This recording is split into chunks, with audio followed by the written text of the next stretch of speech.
Let me tell you a story on how pretending to be a billionaire's wife for just 30 days completely changed my life, because sometimes the biggest lies lead you to the greatest love stories. My name is Sade Balogun and everyone calls me Sade, and this is the story of how I became a borrowed wife. If you had asked me 6 weeks before I married Fikayomi Adetola what my future would look like, I'll probably have laughed and told you that my life was finally beginning to make sense. And no, I wasn't rich. I wasn't the billionaire type of rich, but I was comfortable. Comfortable enough to live alone in a 2-bedroom apartment in Lekki. I was comfortable enough to spoil my little brother every now and then. And I could tell my auntie money even without looking at my account balance. I was comfortable enough to believe that the hardest part of my life were already behind me. For years, acting had been kind to me. Not the superstar kind, but it was the kind that made me appear on giant billboards across Lagos, even if I wasn't winning Avaka awards. If you have watched any Nigerian commercials, be it lifestyle or campaigns, you would have seen my face before. Sometimes people recognize me in restaurants, children point at me inside shopping malls, and sometimes strangers smiled at me because they knew me from somewhere. It was the kind of fame that paid bills and still allowed me to buy roasted corn by the roadside without attracting a crowd. Honestly, I liked it that way. My life wasn't perfect, but it was peaceful. And after everything I survived growing up, peace felt like success. People always assumed that the best thing about me was my face. I couldn't blame them. It usually introduced itself before I did. My mom used to tell me I carry beauty the way women carry perfumes, even without trying. My large brown eyes that revealed every emotions before I spoke. I had full lips and high cheekbones, a long black hair that refused to stay obedient no matter how expensive salon was. Even before I became an actress, people noticed me, but my beauty has been something that I never valued the most. My mom made sure of that. She used to tell me something every birthday. Beauty may invite people into the room, Sade, but character is the reason they stay. I will never forget that. Maybe that was why I never chased fame. I simply wanted to tell stories. If there was anything I loved more than acting, it was my people. The ones I had built outside the family I was born into. There was Amara, my best friend since uni. Amara was loud and fearlessly honest. The kind of woman who would argue with a police officer and then somehow convince him to escort her home safely. Nobody could stay angry at Amara for very long, not even me. And there was Korede, a fashion photographer who insisted that every woman deserved to see herself through kinder eyes. He had become my friend after one commercial shoot 3 years earlier. People constantly assumed we were dating, but we weren't. He was simply one of the safest men I had ever known. And there was Toby, my manager, professional and sharp, always answering emails even before I knew they ever existed. If I had forgotten an audition, Tommy remembered. If I ever doubted myself, Tommy reminded me why somebody had hired me in the first place. Looking back now, I realized that I had built everything I once prayed for, which explains why losing it hurt me the most. His name was Daniel. I don't like saying it anymore. Some names deserve to disappear. When I met him, I thought I had found someone who loved me beyond the cameras. He wasn't intimidated by my work. He wasn't impressed by my public image. He simply just saw me, or at least I believed he did. The first year was beautiful. Flowers, weekend trips, late night conversations, surprise dinners, the kind of relationship people secretly wish they had. The second year, everything changed. The compliments became criticism. The concern became control. He started choosing my clothes, then my friends, then my job.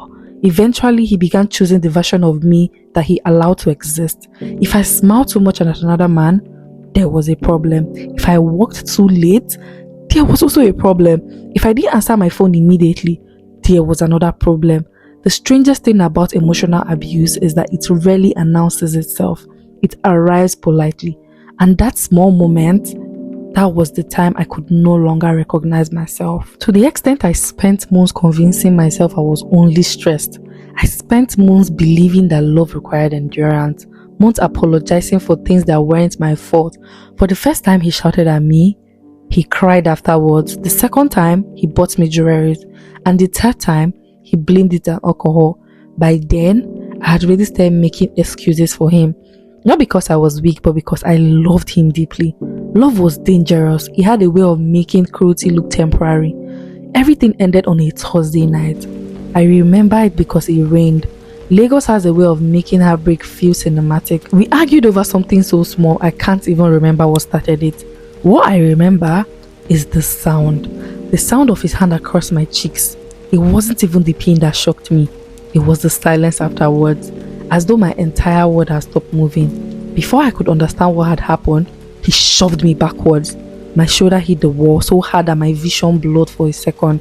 And then, he walked out of my apartment, no apologies. And he locked me from outside. He left me there crying, alone and unable to leave. I didn't know how long I sat on that floor thinking.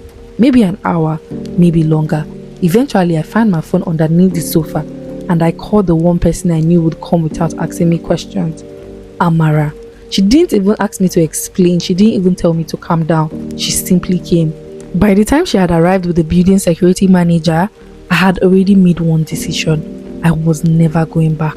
Not even if he begged, not even if he cried, even if he became the man I fell in love with again, I was done. Because sometimes the person you fall in love with no longer exists. The days that followed were messy. I moved into Amara's apartment. My things were still packed inside my suitcase because neither of us believed I would be there for long. I threw myself into work, or at least I tried to. There were strange things that were happening. The beauty campaign I had already signed up for suddenly cancelled. A skincare brand postponed our partnership indefinitely. 2 producers stopped taking Tommy's calls. Another one claimed I had become difficult to work with. Difficult? That word followed me everywhere. At first, I thought it was a coincidence until Tommy called me one evening, sounding angrier than I had ever heard her. She had finally found the source. Guess what? It was Daniel. He wasn't even just asking me to come back. He was destroying every opportunity that had refused me or forced me to coming back to him. He knew people. He knew advertisers, directors, brand owners. He was quietly poisoning my name. Not loud enough to get caught, just enough to make people hesitate before hiring me. Within 3 weeks, my calendar became almost empty.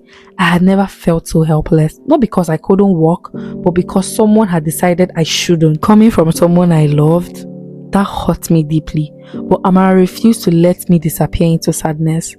Exactly 23 days after I left Daniel, she barged into the guest room holding 2 dresses. Apparently, one of her old university friends had invited them to a private party in Victoria Island. God knows I wasn't interested. The thought of loud music and fake conversations, that exhausted me. But Amara wasn't taking no for an answer. According to her, I needed one evening where I remembered what smiling felt like. I never knew that saying yes to that party would introduce me to the man that would change everything. By the time Amara and I arrived at the rooftop lounge, everything was already alive. The soft ambient lights stretched open across the terrace like tiny stars. The live saxophonist played everything that was meaningful. Expensive perfumes filled the air, grilled food, whiskeys, everything was lit. Lagos was live beneath us. The man who invited Amara was already waiting with 2 of his friends at a reserved table near the glass railing. He stood immediately he saw us approaching, greeted us with confidence of someone who belonged in places like this. Introductions were made, chairs were pulled out, drinks were ordered, and within few minutes, everybody had settled easily into a conversation. Well, almost everyone. Amara blended into the conversation effortlessly. She has always been good at that. Before long, the man who invited her, they were both laughing over stories. I wasn't paying attention. It was so hard to follow. I really tried. I really did. But after everything that had happened over the few weeks, pretending to enjoy small talks felt like another performance. My smile was there, but my mind wasn't. I quietly excused myself, blaming it on the need to use the restroom. No one questioned it. The restroom gave me a few minutes to breathe. I splashed cold water across my wrist and stared at myself in the mirror for a moment. Then I decided I wasn't ready to return to that table. Instead, my feet carried me towards the bar. It was quieter there. The music was louder but softer. The conversations became background noise. It was there I noticed him. He sat alone at the far end of the counter. A perfectly tailored suit, broad shoulders, a neatly trimmed beard. Man, this man was fine. His expensive wristwatch caught the warm light each time he lifted his glass. Everything about him screamed wealth, but nothing about him looked happy. There was something strangely lonely about him. He was surrounded by thousands of people, and yet he looked completely alone. His glass was empty, and the bartender immediately reached for another bottle. Without thinking, I watched as another drink was poured. One glass, then another. By the time the bartender reached for what looked like the fourth fill, the words escaped from my mouth before I could stop them. I gently suggested that perhaps he had already had enough. The moment those sentences left my mouth, I regretted it. Then he slowly turned towards me. His expression was angry and exhausted. There was a brief silence. Before I had realized what I had done, I had just completely told a stranger how much he should drink. His face seemed to ask the obvious question: who are you to decide how much I should drink? Embarrassed, I quickly explained myself that it had not come from a place of judgment, it was just only from a place of concern. That seemed to soften something inside him. Not so much, just enough. He admitted that there was only one person in the world who could tell him what to do and what not to do. It was his mom. The way he spoke about her changed everything. His voice grew quieter. He quickly stared into the amber liquid inside his glass for several seconds before finally admitting something that made my chest tightening. His mother was dying. She was dying of cancer. The doctors had already prepared him for the worst. According to them, she only had a few weeks left. Those words didn't sound like it was rehearsed. They sounded like someone who was repeating a nightmare they had only decided to accept. He spoke about her with the tenderness that surprised me. She had raised him alone after losing his father. She had built a life around protecting him. Every success he had ever celebrated somehow carried her fingerprints. I found myself listening more carefully than I had ever intended. Grief has a strange way of making strangers feel familiar. Then he smiled. It wasn't because he suddenly became better. It was because he remembered something she kept reminding him about. Her greatest wish. It wasn't for him to have another business achievement or another award. She simply wanted to see him settle down. To know that he would spend the rest of his life with someone he really loved and not alone. I couldn't help but smiling. That sounded exactly like what every Nigerian mother was obsessed over. No matter how successful their son became, marriage was somehow an unfinished assignment. The conversation became lighter after that. He admitted that fulfilling that particular wish might be more difficult than his mother ever imagined. Not because he was against marriage, but because life has stubbornly refused to introduce him to the woman who made him believe in forever. Somewhere between those explanations, I laughed and I teased him. For someone with everything money could buy, life still hadn't delivered his missing rib. I thought that amused me far more than it should. For the first time that evening, I laughed. A real laugh, not the polite smile I had been wearing since I arrived. He laughed too, and somehow, the heaviness between us became easier to carry. For a while, he looked at me differently, almost curiously. He wondered what someone like me was doing alone at the bar instead of enjoying the party with everyone else. I only told him enough.